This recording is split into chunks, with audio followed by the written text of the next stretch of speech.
Hey guys, what's going on? It's Ariel. So there is a video that I wanted to make for about a week or so now. I just wanted to collect my thoughts and how I want to exactly phrase everything because as the title says, I left my MCN Freedom for good reasons and for reasons that I really had to think through.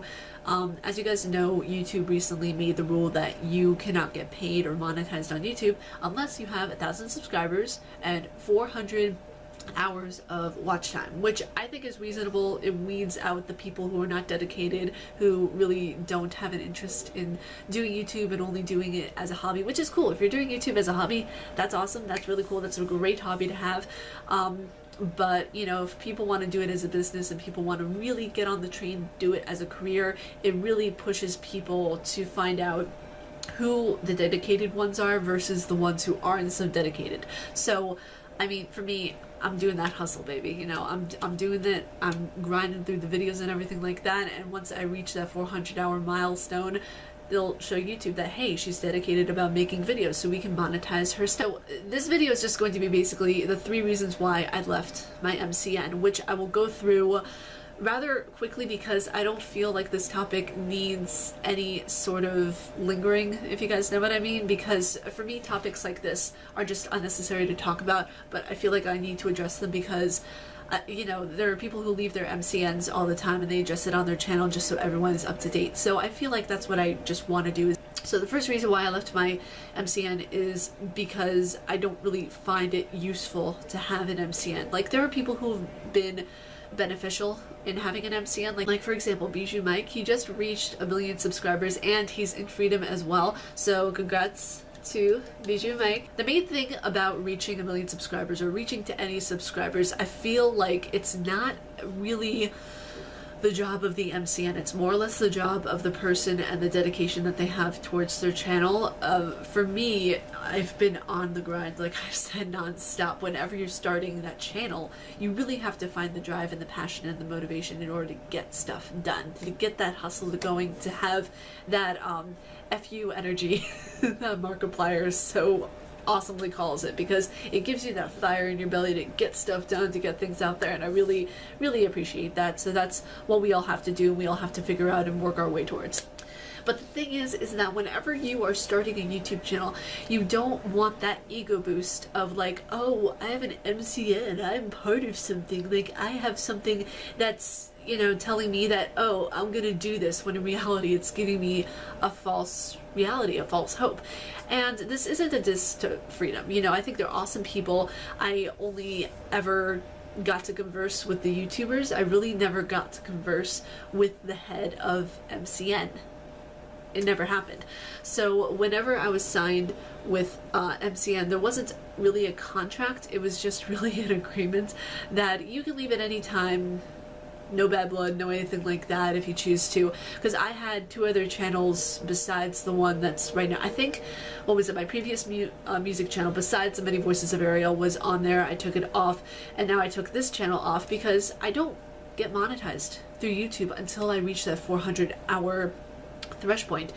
And I'm like, okay, you know, I wasn't getting much money before, so why should it matter if I'm not getting paid now for anything besides my Patreon, which it makes sense. I mean, like I said, YouTube wants to weed out the competition, so to speak. They want to weed out the people who aren't going to be as determined as the person who really wants it, you know? The reason why I didn't want to be a part of Freedom anymore was because I didn't get paid the donations that I was given through the live stream that I did about a month ago, I think it was now. But there were 2 people, 2 really awesome people, who gave me a donation, and while it was only $3, I never saw it. And these are the last 2 payments that I got from Freedom.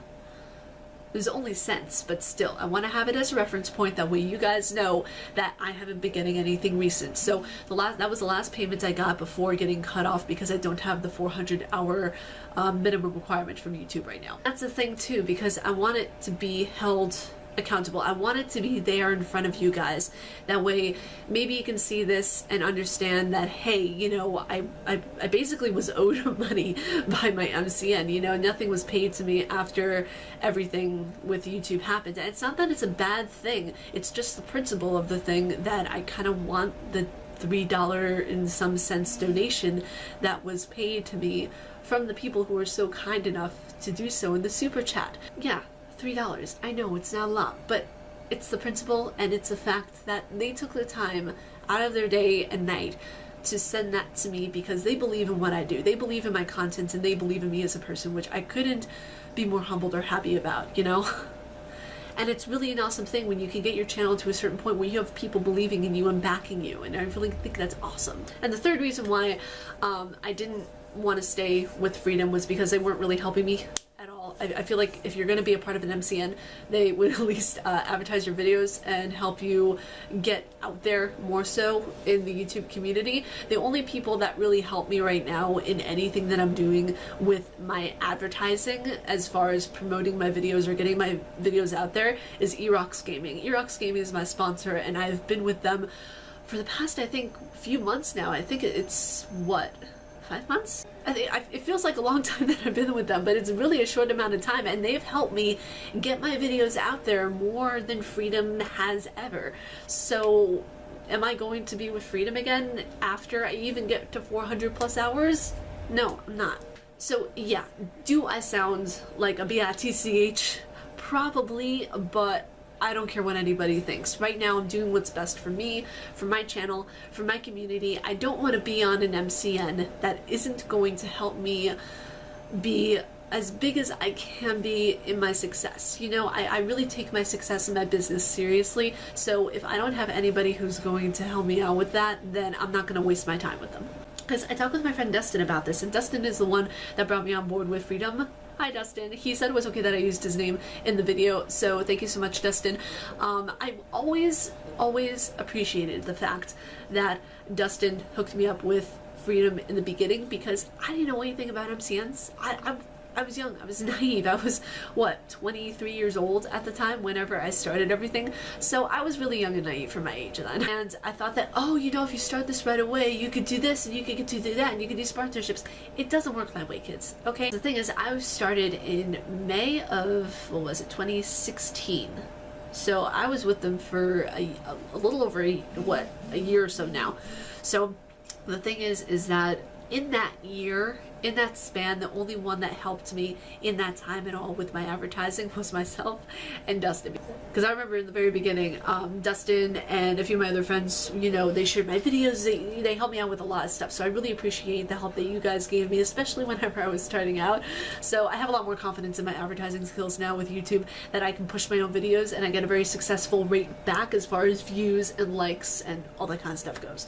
There's definitely a learning curve that goes on whenever you're learning about how to form your YouTube channel and what the right approach is. Because let's face it, there's no one right way to YouTube, if that makes sense. There's no one right way to advertise yourself. And sometimes it takes multiple platforms. Sometimes you get lucky and it only takes one platform to instantly advertise yourself to get to over 1 million people. Sometimes that happens and it's very few and far between. I remember when I first started my YouTube channel, I did a tea talk on it was on Twain's leaving YouTube, and that got over 17,000 views in the first few months that it was out, and I was completely shocked at how well that video did. And that was my first viral video that ever took off, and I was so incredibly happy by that, because people were finding my content and they found it through the title that I did, through the metadata that I did, and through the SEO and all that kind of stuff that I was doing. I didn't even realize I was doing it at the time, but I learned more deeper into the YouTube stratosphere and just what everything I was doing, and I was unconsciously making the video popular by putting things in I didn't even realize I was putting in. So it's really interesting to see how you can grow your channel without even having an MCN. You really, honestly, unless somebody comes to you and they really like your vision and they really like what you're doing, don't go to anybody else. Try to focus on yourself and focus on your vision and focus on what you want to do as a YouTuber, and then branch out, see if you can get sponsorships, see if you can do all that kind of stuff. I'm not at the point right now where I can necessarily get sponsorships because I have too few subscribers, but this is exactly what happened whenever I first was approached by the guy who runs iv'e. The CEO of iv'e approached me and he was like, we want to be able to support different YouTubers, all that kind of stuff, because they were opening up a new program. I was like, yeah, I would love to do that. And lo and behold, they helped my videos. They helped me to grow as a YouTuber and in my stats and everything like that. And the first promotional video that I ever did for them got like, what, 50, 60 some odd views in like less than an hour. I was like, okay, thank you. And they were helping my channel grow, and they retweet all my gaming videos, and they really help out all the stuff that I do. So big shout out to you guys at iv'e. Like seriously, big shout out. So I think that's all I wanted to cover. I just wanted to cover the reasons why I left the MCN Freedom. Like I said, down the road, I'm not going to return back to them once I get 400 plus hours. I feel as if whenever I gain that amount of watch time, I'm going to continue on my own and, you know, do sponsorships for different gaming companies. Down the line, I really want to do a sponsorship for Elgato Gaming because I use their products like no tomorrow. I would love to do a sponsorship for them. I would only do sponsorships for companies that I really believe in and I really trust their product. Other than that, I really wouldn't do any other kind of sponsorships or anything like that. But yeah, I really honestly, I love doing what I do on YouTube, and you know, I understand more so why people don't join MCNs unless they're a bigger channel, because unless you're a bigger channel, the MCN really isn't going to help you out that much unless you have a lot of advertising potential. And what I mean by that is you have to be advertisable. That's even the right word to use. You have to be advertisable to a lot of other companies. You have to be advertiser friendly to most companies nowadays. So whenever an MCN sees that you not only look good aesthetically, you're advertiser friendly, you got all the right quirks, all the right pieces that fit together, they're gonna help you out more. And if you have, for example, over 500,000 subscribers with a consistent viewing base, with a consistent comment base, they're more likely going to reach out to you and be like, hey, we want to support you, we want to pay you, we want to do all that kind of stuff. If you're like me and you're making videos every single day, videos like two times a day, you know, whatever it may be, and you're consistently uploading, but you don't have that subscriber baseline, you don't have a bajillion comments coming in, they're not going to look at you no matter how good your content is. And that's just a matter of the fact for a lot of MCNs. Now, did Freedom help out a lot of other YouTubers? Possibly, I don't know. I was never really contacted by Freedom. I only ever found out that they weren't connected as my MCN anymore through YouTube whenever I got the email that I wasn't going to be paid by them anymore. So yeah, I mean, you know, and like I said, I never even got paid the $3 in donations that was from the super chat from a live stream I did like a month or so ago. So I mean, that kind of peeves me. It's kind of wrong. Like I said, it's the principle of the thing, but I'm not going to linger on it. It's money. But yeah, I hope you guys took something from this video. I wanted to get it out tonight because it was just lingering in my brain, and I put a tweet out saying, you know what, I'm going to do this video. But yeah, I put a tweet out saying I was going to do this video, and I really just wanted to make people aware of what was going on, basically. But yeah, if you guys like my face and what I do, please be sure to subscribe and hit the bell down below because I make videos every damn day. Stay casually nerdy, you guys, and I will talk to you all in the next video. Peace.